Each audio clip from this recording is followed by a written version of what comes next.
La mort de l'ancien président de la République française, Jacques Chirac,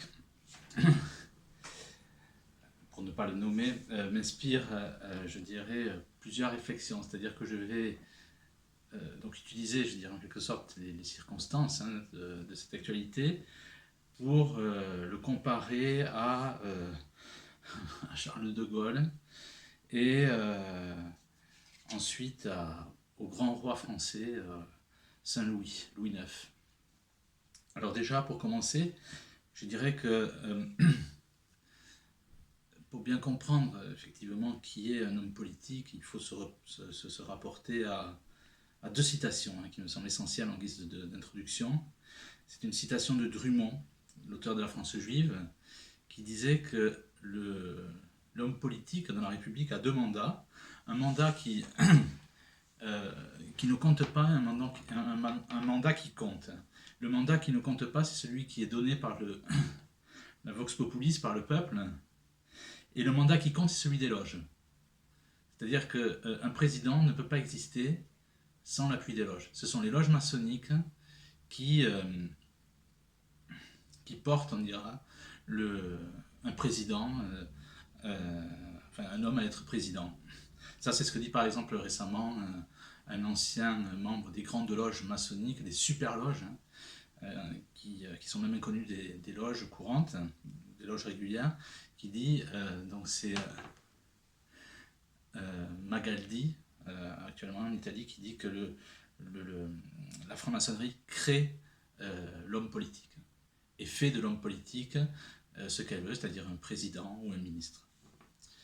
Donc ça illustre bien ce que dit Drummond, ou ce qu'écrit Drummond. Ensuite, il y a une citation de Marie-Julie Jahenny, qui décède en 1941. Elle dit qu'à la fin du XXe siècle, la France sera dirigée par des démons incarnés. Et elle dira aussi que ce siècle-là verra une messe en abomination à notre Seigneur. Donc nous comprenons tous ce que ça veut dire, elle désigne bien la messe moderne. Jacques Chirac est décédé le 26 septembre. C'est le jour de saints, deux frères, deux chirurgiens, Saint Côme et Saint Damien, qu'on appelait des danargyroi, sans argent, ça veut dire en grec, tout simplement parce qu'ils refusaient toute rétribution. Donc ils soignaient gratuitement. Voilà le jour auquel Jacques Chirac est décédé, qui correspond à ces deux saints, Saint Côme et Saint Damien. Concernant Chirac, donc il y a plusieurs choses qui me viennent à l'esprit. Et tout d'abord, pour bien comprendre, il faut faire une comparaison avec un homme avec Charles de Gaulle, qui est un homme qui a été créé, dont la réputation a été créée de toutes pièces par la République. Et je trouve que Jacques Chirac lui ressemble parfaitement. L'image de Gaulle que j'ai, c'est celui qui se rend pendant la Première Guerre mondiale avec un drapeau blanc à des sous-officiers, des sergents et des sergents-chefs qui se rendent à des sergents et des sergents-chefs allemands. C'est celui qui essaye d'empêcher, de faire torpiller le bateau du général Giraud qui vient d'Afrique du Nord pour rejoindre la France libre. Donc comme de Gaulle ne voulait pas de résistance, il a tout fait pour que Giraud n'atteigne pas l'Angleterre. Et au vu de tout ça, donc effectivement, on peut se demander entre autres comment Jean Moulin et Saint-Exupéry sont morts et par qui ils ont été assassinés, s'ils ont été assassinés bien entendu. De Gaulle, c'est l'homme qui a bradé les colonies avec un accord secret qui a été passé en 1943. Ça avait été écrit au Libre Journal et ça m'a été aussi confié par un prêtre de la tradition, donc des gens qui ne mentent pas, qui ont des valeurs, et dont le père était colonel. C'est-à-dire qu'en échange de cette braderie de la France, on faisait de Charles de Gaulle le chef de la France libre. Voilà, c'était un deal, on va dire, une convenance entre lui et les Américains sur le dos du peuple français. De Gaulle va installer, ça très peu de gens le savent, son quartier général, son QG, à Moscou. il sera très passif envers l'épuration, c'est-à-dire l'épuration, ce sont les résistants de la 25e heure qui assassinent des Français, pas des collaborateurs, mais des gens qui étaient de droite et qui ont été aussi résistants. J'ai comme ça un ami qui a perdu son père. Les résistants de gauche sont allés le chercher en pleine messe, il était avec sa famille, et ils l'ont emmené dans un champ, ils l'ont exécuté. Tout simplement parce qu'il était résistant, mais de droite. C'est la France qui perd comme ça, avec cette épuration, au moins 300 000 personnes.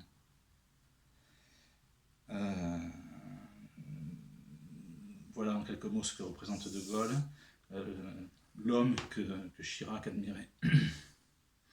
Chirac, c'est quoi? Chirac, c'est la repentance de la France au lobby, à la secte talmudiste,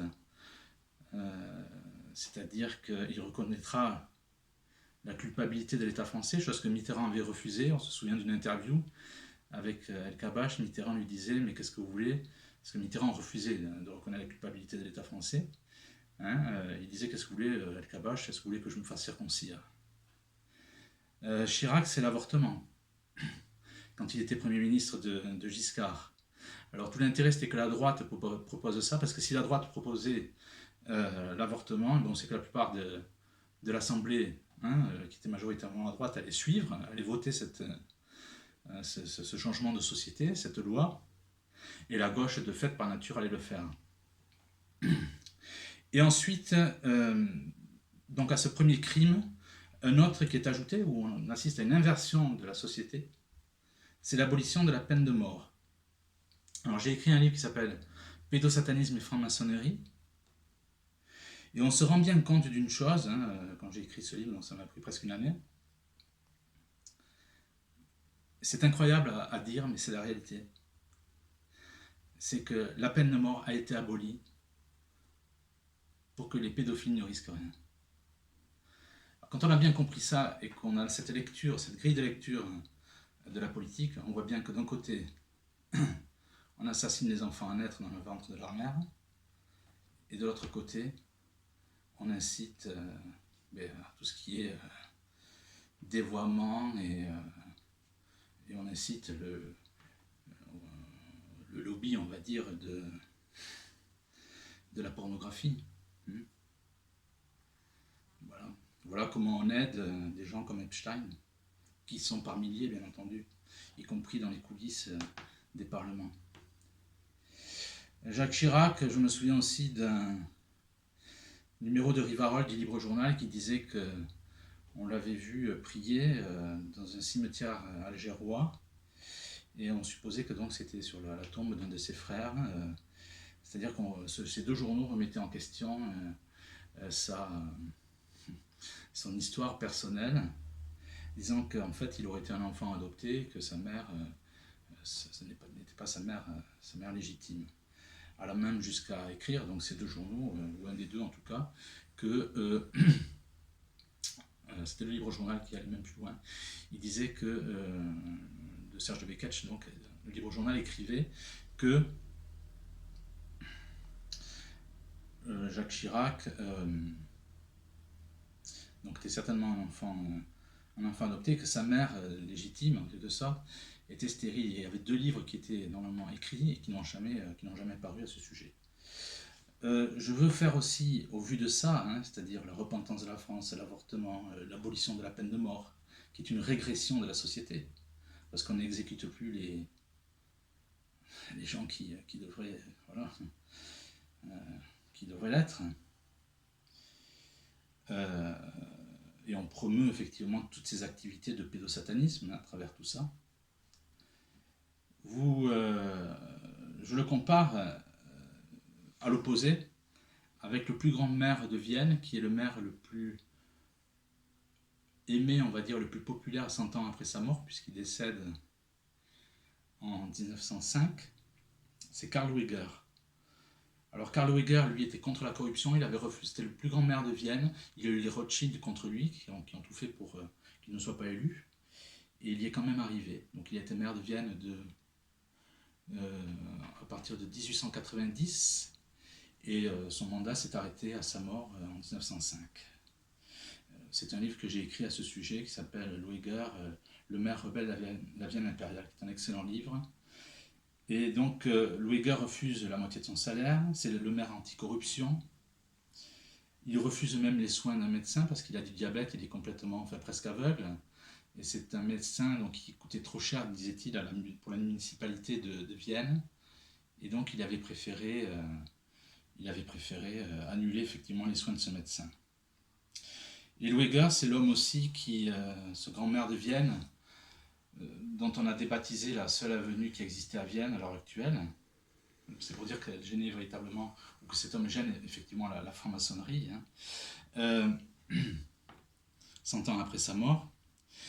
Quand Lueger s'éteint, quand il meurt sur son lit, il est assisté d'un prêtre, d'une religieuse, et il y a même un rayon de soleil qui éclaire un portrait de la Sainte Vierge. C'est un homme qui a vécu d'une manière célibataire. Voilà qui était Lueger, un maire qui n'était ni franc-maçon, ni pédosataniste, ni talmudiste. Un bon catholique qui a servi effectivement les plus pauvres et qui a fait de Vienne une très grande ville.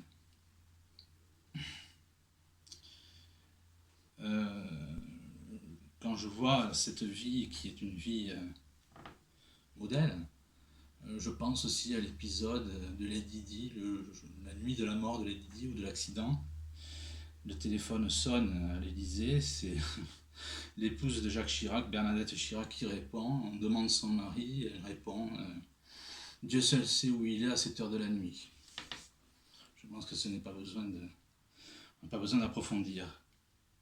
Jacques Chirac décède donc, comme je le disais, le 26 septembre. Donc ce sont les jours de deux frères saints chirurgiens, Saint Côme et Saint Damien, donc au IIIe siècle, qui donc prodiguaient des soins gratuitement. La médecine aujourd'hui, c'est complètement l'inverse. Donc Jacques Chirac décède dans un état de maladie qu'on appelle l'anosognosie, c'est-à-dire qu'il n'était pas conscient de sa condition. Et là, c'est tout à fait intéressant parce qu'il faut se poser cette question. Il faut regarder comment les saints meurent et les saints ne meurent pas de cette manière-là. Ils meurent d'une manière consciente, d'une manière priante. Et aujourd'hui, les gens ne meurent pas. Ils n'ont pas la bonne mort, ce qu'on appelle la bonne mort dans une vieille notion chrétienne. C'est-à-dire la mort consciente qu'on attend et pour laquelle on se prépare. Lui meurt d'une manière inconsciente, comme si son âme était déjà tombée quelque part.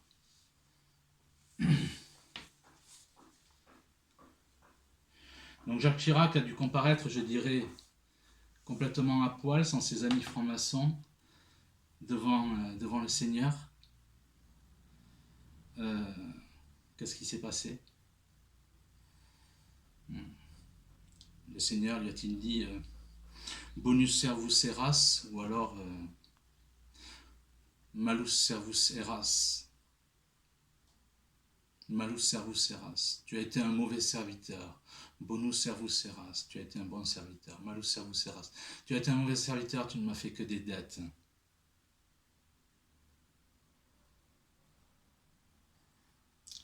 Et son âme va rejoindre la place, et a rejoint la place qu'elle jugeait bonne, c'est-à-dire mox tout de suite. Il y a un exemple comme ça dans la République. Je parlais de Gaulle, c'est celle de Yvonne de Gaulle qui va visiter Marthe Robin. Qui, pendant 30 ans, Marthe Robin donc, est malade. Elle décède donc en 1981. Elle ne boit pas, elle ne mange pas. Mais elle ne se nourrit que d'un hostie. Marthe Robin a le don de vision des âmes dans le ciel. Yvonne de Gaulle va la voir pour lui demander où est l'homme de son mari. Et Marthe Robin, donc, je le répète, qui ne se nourrit que d'hosties, un hostie par jour, sans eau, sans nourriture, pendant 30 ans, lui répond que l'âme de son mari est tombée en enfer. Il faut lire Sainte Catherine de Sienne pour avoir une idée de l'horreur de l'enfer. Là où vont aujourd'hui, on peut le penser par les déclarations de la Sainte Vierge, la plupart des âmes. Alors quand on a ça en référence, on peut se demander combien de gens ont suivi des leaders de la République alors que ces gens sont fabriqués par la franc-maçonnerie. Plutôt que d'aller à la messe le dimanche, plutôt que de réciter le chapelet tous les jours en famille, combien de gens ont passé leur espoir dans ces, pour reprendre le terme de Marie-Julie Jahenny, pour suivre des démons incarnés.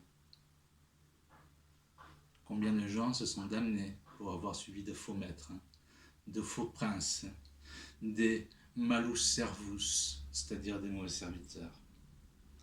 La vie de Saint Louis, qui décède en 1270, est complètement différente de celle de Jacques Chirac. Saint Louis dit, plutôt que de commettre un péché mortel, je préfère mourir. Saint Louis, c'est le roi de France qui assiste à 2 messes par jour. Il meurt en croisade pour Dieu. C'était un roi d'ailleurs qui parlait arabe. Et heurté par le caractère inhumain du Talmud, parce que dans le Talmud, entre autres horreurs, on découvre qu'on peut avoir une relation avec un enfant de 3 ans et un jour, c'était écrit dans le Sanhédrin 55b, entre autres références, et entre autres horreurs. Donc il avait fait des autodafés du Talmud, et après les Talmuds, pour ne pas heurter les goïms, dans ces phrases qui étaient abjectes, on va dire, hein, on parle du Christ qui meurt, qui bout dans ses excréments, enfin bref, des trucs de malades mentaux. Les gens de la synagogue avaient mis des cercles rouges et enseigné ces passages-là oralement, voilà, dans les synagogues. Saint-Louis, c'est la France, la grande France. La France, jusqu'à la Révolution française, il faut le savoir, ça a été la première nation mondiale. C'est 1/3 du calendrier chômé, à cause des, ou en raison, on va dire, grâce au jour des saints. C'est la France catholique. Donc on voit bien que c'est une France, hein, c'est pas la France des syndicats, c'est la France catholique, c'est la France à dimension humaine. 1/3 des jours sont chômés. C'est l'apogée de la France capétienne aussi. Donc, on voit bien qu'il y a, voilà, en 1270, Saint-Louis décède. Nous avons un roi qui dit, qui meurt pour Dieu, je préfère mourir que de commettre un péché mortel.